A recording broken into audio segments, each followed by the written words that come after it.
വിഷയം അവതരിപ്പിക്കുന്നത് നിങ്ങൾക്ക് തൃപ്തികരമായ രൂപത്തിലാവില്ല എന്നറിയാവുന്ന മറുവിഭാഗം സ്വാഭാവികമായും അതൊരു കവലപ്രസംഗമാണ് എന്ന് ആദ്യം തന്നെ പറയാൻ തീരുമാനിക്കും എന്ന കാര്യത്തിൽ നമുക്ക് സംശയമില്ല. അതുകൊണ്ട് തന്നെ അത് പറഞ്ഞതിൽ പരാതിയില്ല. അത് പറയണമല്ലോ.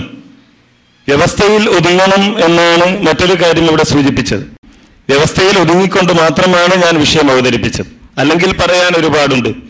വിഷയം എന്താണ്? നബി സല്ലല്ലാഹു അലൈഹി വസല്ലമയോട് സഹായാർത്ഥന നടത്തലാണ്. നബി സല്ലല്ലാഹു അലൈഹി വസല്ലമയല്ല ആരോടായാലും സഹായാർത്ഥന നടത്തേണ്ടത് അള്ളാഹുവിനോടാണ് എന്ന് അള്ളാഹു പറഞ്ഞു. അതിനുള്ള കാരണങ്ങൾ അള്ളാഹു വിശദീകരിച്ചു.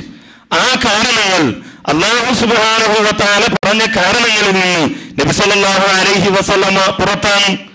അള്ളാഹുവിന്റെ റസൂൽ സ്രഷ്ടാവല്ല. അള്ളാഹുവിന്റെ റസൂലല്ല രാപ്പകലുകളെ സംവിധാനിച്ചത്. അള്ളാഹുവിന്റെ റസൂലല്ല എല്ലാ കാര്യങ്ങളെയും നിയന്ത്രിക്കുന്നത്. അള്ളാഹുവിന്റെ റസൂലല്ല ഇവിടെ സൂചിപ്പിച്ചതുപോലെ നമ്മൾ സൃഷ്ടിച്ചതും നമ്മെ രൂപപ്പെടുത്തിയതും. ആ സൃഷ്ടിച്ച രൂപപ്പെടുത്തിയ എല്ലാം നിയന്ത്രിച്ചു കൊണ്ടിരിക്കുന്ന സ്രഷ്ടാവായ പടച്ചതമ്പുരാനോട് പ്രാർത്ഥിക്കണം എന്നതാണ് വിശുദ്ധ ഖുർആൻ പറയുന്നത്. അപ്പോൾ ആ സ്രഷ്ടാവല്ലാത്ത ആരോടും പ്രാർത്ഥിക്കാൻ പാടില്ല. ഇതല്ലേ ഇവിടെ ചർച്ചാ വിഷയം. ആ ചർച്ചാ വിഷയത്തിൽ ഊന്നി നിന്നുകൊണ്ട് മാത്രമാണ് വിഷയം അവതരിപ്പിച്ചത്. ഖുർആൻ ഉദ്ധരിച്ച തെളിവുകൾ അതിനായിരുന്നു.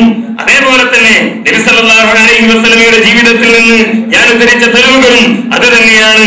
അള്ളാഹുവിന്റെ റസൂല് പ്രാർത്ഥിച്ചത് അള്ളാഹുവിന്റെ റസൂലിന് മുമ്പ് കഴിഞ്ഞു പോയ നബിമാരോടല്ല. കാരണം വിശുദ്ധ ഖുർആൻ അതാണ് പഠിപ്പിച്ചത് എന്നതിന്റെ അടിസ്ഥാനത്തിലാണ് ഞാനത് വിശദീകരിച്ചത്. അഥവാ വിഷയത്തിൽ ഒതുങ്ങി നിന്നുകൊണ്ടല്ല സംസാരം എന്നത് മുൻകൂട്ടി പറയാൻ തീരുമാനിച്ചത് കൊണ്ട് പറഞ്ഞു എന്ന് മാത്രമേ ഉള്ളൂ. ഇനി ചോദ്യം, നബി സല്ലല്ലാഹു അലൈഹി വസല്ലമയോട് ഉൻദുർന